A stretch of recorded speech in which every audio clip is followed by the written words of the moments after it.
tell me what the day is? Last day of the month. It is the last day of the month. That is true. Trinity Sunday. Right. That's what the day is. Okay. Who can tell me what that means? What is the Trinity? What does that mean? Not a place, no. The Son, the Father, and the Holy Spirit, right? Okay, so how many gods are there? Just one, right? Just one God. Okay, well, God is made up of three parts, right? We have the Father, the Son, and the Holy Spirit. Like we just sang in that song, God in three persons, the Trinity, right? The Father, the Son, and the Holy Spirit act as one. So I brought a little something for an example. I thought about doing something else, but then I realized I can't cook, and I'll let you know what it's like. But, okay, so we have a clover here, right? How many leaves are on this clover? 3, right? There's 1, 2, 3 leaves. But they're not 3 separate things, are they? It's all one thing, right? It's all one clover. Well, there's 3 separate parts, but it's all one clover. And that's what the Trinity is, right? 3 separate parts, and yet it's all one in God, right? The Father, the Son, and the Holy Spirit. So that's what the Trinity means, and that's what we celebrate today. So when you hear Trinity Sunday today, you'll know what they're referring to, right? We're going to pray and wrap it up. So who wants to... This morning's scripture reading comes to us from the book of John, chapter 16. I invite you to follow along with me as I read the word today for us. The word of the Lord. I have much more to say to you, more than you can now bear. But when He, the Spirit of truth, comes, He will guide you into all truth. He will not speak on His own. He will speak only what He hears, and He will tell you what is yet to come. He will bring glory to me by taking from what is mine and making it known to you. All that belongs to the Father is mine. That's why I said the Spirit will take from what is mine and make it known to you. Thanks be to God for the reading and the understanding of His holy, blessed word. I was always a decent student in school, especially the classes that I thought were interesting. I did all right in. I paid attention about 50% of the time and still managed to get through. I did well in writing. From an early age, I wrote pretty well and enjoyed that. I loved social studies and history. I always really enjoyed reading and studying that. What you may not know about me is I was a science geek. So much so that I went to college, I was pre-med. And I may actually have been Dr. Bramble. Just say thank you to the Lord now that I'm not. I may have been Dr. Bramble in my pre-med studies, if not for my inability in math. Truth of the matter is, math and I have never really gotten along. Sorry, Charlie, I know that crushes an old math teacher like you, but math and I never have really gotten along. Surely I'm not the only one. From the time that I was in geometry on, math gave me headaches. I mean, when it came to algebra and algebra 2, there was no amount of studying that could get me through. And by the time I got to statistics and pre-calc, well, I was in real trouble. And all the tutoring in the world would only get me so far. I tell you, friends, math was never my favorite. So perhaps it should not surprise you that the doctrine of the Trinity should flummox my meager brain. Are you familiar with the doctrine of the Trinity? You already heard Brandon teach on it this morning and talk about it. It's an ancient Christian doctrine that says God is Father, and God is Son, and God is Holy Spirit. That all three are in fact one. Now, in case you're not following me, in case you got like a C in algebra like I did, then here's what I'm talking about. Do you have your calculator ready? 1 plus 1 plus 1 equals 1. Charlie's shaking his head. 1 plus 1 plus 1 equals 1. God made known to us in 3 persons. Is it any wonder that the early church fought so much about the doctrine of the Trinity. After all, most of Jesus' followers in the early church were good Jews. And good Jews all knew and agreed on one thing. In fact, it was the one thing that separated them from every other religion all around them. They knew and believed that they served one God. One God. In fact, when a good pious Jew got up in the morning and before they went to bed at night, they prayed a prayer from Deuteronomy 6. Hear, O Israel, the Lord your God is one. A different way to say that is, the Lord your God is God alone. Let's read the rest of the passage. Love the Lord your God with all your heart, with all your soul, and with all your strength. These commandments that I give you today are to be in your hearts.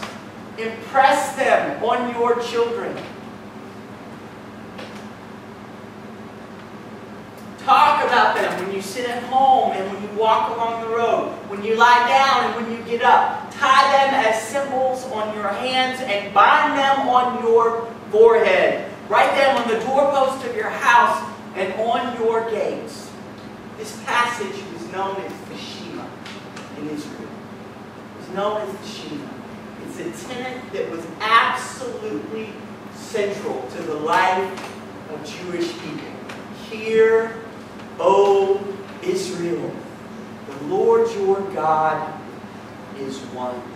So when the doctrine of the Trinity comes about in early Christian thought, can you imagine how that must have offended the Jews? 3 in 1.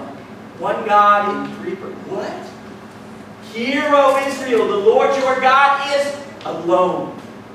Can you imagine the conflict that took place in the early church? Well, it did. Go back and read about the councils that took place on this matter. Folks were angry, were offended, were shocked at this. This needed doctrine in the life of the early church. You want to hear what it's saying? What the doctrine of the Saint Church of the Trinity is saying to the church is this: God is more than we ever believed him to be. God is bigger than who we thought God was. It teaches that God is Father, but God is also seen uniquely in Jesus Christ. And God is also heard through the stirrings of the Spirit in our midst, that God is Creator and Redeemer and Sustainer. We believe in faith that the Jesus we see in Scripture is God, and that the action of the Holy Spirit is God's action as one. They might have different characteristics, they might have different ways of being understood, but they are one God. Without understanding God's action in these 3 persons, in these 3 unique ways, our understanding of God, we believe, is incomplete. And that's just tough for us to wrap ourselves around, isn't it? I like the way that this next slide shows it. Don has it. Don, you've never had so much pressure on you in one sermon, have you? I'm sorry, sir. I like the way that this one says it. There's lots of different ways to explain the Trinity. Brandon mentioned one of them today. Clover, 3 leaves, 1 plant. Tertullian, a curmudgeon of the early church fathers, says that God is like a plant. The Father is the root that establishes the plant in the ground. And the Son is the sprout that comes up for all to see. And the Spirit is the flower and spreads its fragrance and fruit into all the world. St. Patrick says that the Trinity is like water. It can be known as ice, it can be known as rain, and it can be known as dew. 3 different messengers, 3 different ways of being understood. One substance.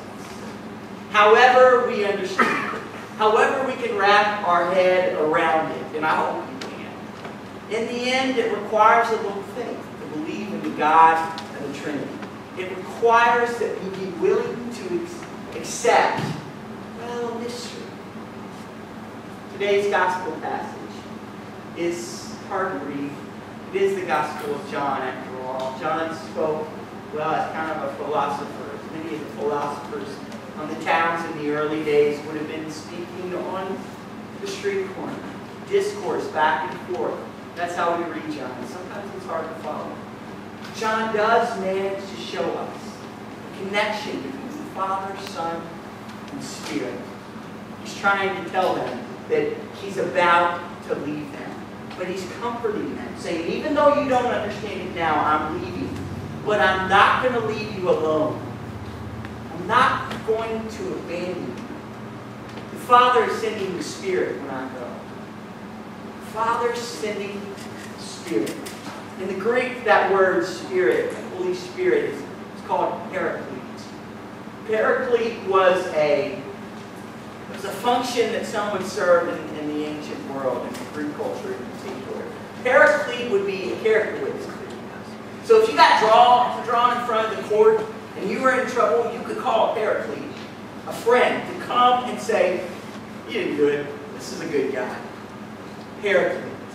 Translated literally from the Greek, paraclete means the one who comes when called. Jesus is looking at his friends who are getting ready to have their whole world torn apart when he leaves them. And he says, don't worry. My Father's sending a counselor. He's sending an advocate. He's sending a witness. He's sending the paraclete. He's going to come and make all things known to you. The same way that God made all things known to me, and I told you, the Spirit is going to come, and he'll come when you call him. He'll tell you all that you need to know. One God, three functions. One substance and three different persons. 1 plus 1 plus 1 equals 1. Yeah. A few years ago, I read a book called The Shack. It's a work of Christian fiction. Many of you probably read it. Some of you have at least. I'm getting a lot of blank stares, maybe not. Paul Young was the author. I don't want to ruin the book for you, but essentially what it is a gentleman goes out into the middle of the wilderness. He finds the shack, and he interacts with all three persons of the Trinity, Father, Son, and Spirit. It's interesting how the three persons of the Trinity are interpreted and displayed in this book. God the Father was pictured as an African-American grandma who spent all of her time seemingly in and around the kitchen, always cooking something. Jesus was shown as a Middle Eastern carpenter who was always working on a project here or there to be a blessing to someone. And the Spirit was portrayed as a Middle Eastern woman who loved to be in the garden. Her job, what she always seemed to be doing, was creating out of the chaos of the weeds beautiful fruit and plants and flowers. This man has an interaction with each of these three persons and learns things and receives gifts from Father, Son, and Spirit. But the most interesting part of this book for me is the way that Young shows the Trinity interacting with itself. Whether washing dishes together at dinner, or cleaning up a mess, or working in the garden, the Trinity is portrayed almost like a family.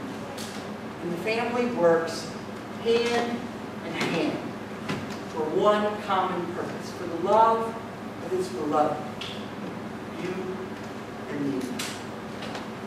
In her book, Amazing Grace, A Vocabulary of Faith, Kathleen Norris is talking about the Trinity. She said something that stuck with me all week. In fact, I posted one of the quotes from it on Facebook. She says that the tension and diversity within the Trinity is a creative force, not a divisive one. I'm going to say that again. The tension and diversity within the Trinity, within Father, Son, and Spirit, is a creative force, not a divisive one. You see, God was not being understood by his people in the time. So he sent his Son. He sent himself wrapped in flesh, Jesus Christ. And and we could understand it because he was one of us. Jesus, if he was going to remain one of us, if he was going to remain who he was supposed to be, couldn't stay forever. So God sent the Spirit as our advocate, as our witness, as the one who would be God with us when we call. I think God might be trying to tell us something. This different, diverse Trinity. Do you think God might be teaching us something? Strength in diversity. Strength in diversity. Creativity found through tension. It's almost like God's trying to tell us what kind of church he expects us to be. What kind of community people of faith gather in. One of our friends, when we were serving in Frankfort, Kentucky, a man by the name of Jeremiah. I love him deeply. Great guy. Jeremiah and his wife were from Eastern Kentucky and went to a little Bible college in Grayson. Now, I'm not sure if you know much about Grayson. It's barely more than a stop on 64 East. But Grayson is a little bitty tiny town, and they had this Bible college. And so found throughout Grayson, and in that Bible college, were missionaries and believers from all over the world. There's nothing like walking into the Dairy Queen and hearing somebody from Africa trying to speak in a blend between an African and Eastern Kentucky accent. And that's what they have in Grayson, Kentucky. When my friend Jeremiah and his wife were there, they became associate pastors of this church. And he said there were at least 10 different nationalities represented in this congregation in the middle of Grayson, Kentucky. He said worship was something to behold, though I never got to see it myself. He said you walk through the lobby and hearing people speaking in every language you can imagine. Any given Sunday, the Apostles' Creed would be said in Spanish, and the Lord's Prayer would be prayed in Swahili. The preacher would get up, he was Korean. He spoke in original Korean with the English translation. When it was time to sing the songs, they sang the same words, but they were in every language that you could imagine. The same tune, the same melody, but different languages. All singing praise to God, our Father. I asked him, I remember one time asking him, did this scare away visitors? And he said, of course it did. Sometimes it scared us. He said, it was so chaotic sometimes in worship. He said, but if it drove people away, then they missed out on a picture of heaven that church became for my wife, for myself. Remember what I told you our equation was for worshiping our one God? 1 plus 1 plus 1 equals 1. We're getting ready for annual conference. I hope you give generously next week to our mission offering. We're bringing that down in one service and celebrating all week. Week after next, I'll be leaving right after church, going to Bowling Green to be with representatives from 800 different churches. There will be thousands of people there. It will be wild and chaotic and crazy. I got to thinking back this week, the first annual conference that I ever went to as a young man in ministry. It just so happened that I came in the middle of a business meeting. We had people representing all these 800 churches from every corner of our state. And they had the most diverse needs. It just so happened that this business meeting was on changes to the conference health plan. A major deal. Some churches there were having a really hard time paying for their pastors' premiums. And some churches there, well, they had folks who were retired and worried that the conference wasn't going to pay for their health care. Some there were worried because they had health problems and knew that if they discontinued health coverage, they wouldn't be able to get coverage anywhere else. It didn't take me long to figure out that our churches are represented by congregations with completely different needs and goals and context in which they minister. Some churches were in the middle of $5 million building projects. Other churches were really glad to collect $500 on a Sunday morning. Some churches were liberal in their theology, and some were extremely conservative. We were and still are black and white, Asian and Hispanic, rich and poor. Everybody seemed to have their own issue that was a deal breaker. And so it was, well, it was a little like herding cats to get them to decide on practically anything. I remember being really disturbed by the disunity, by the diversity, and how it was we could get together on anything. In fact, none of it made sense to me as a young clergy person until it was time to worship. See, when it was time to worship, white and black, and rich and poor, and young and old got up, and we said the prayers in one voice. We got up, and we sang the contemporary songs together, and we also sang the hymns that nobody knew the words on the screen to remember. We had teachers who were very liberal, getting up and sharing right after teachers that were very conservative, all seeking to gain a fuller, clear understanding of the mysteries of our unfathomable God. 1 plus 1 plus 1 equals 1. Yeah?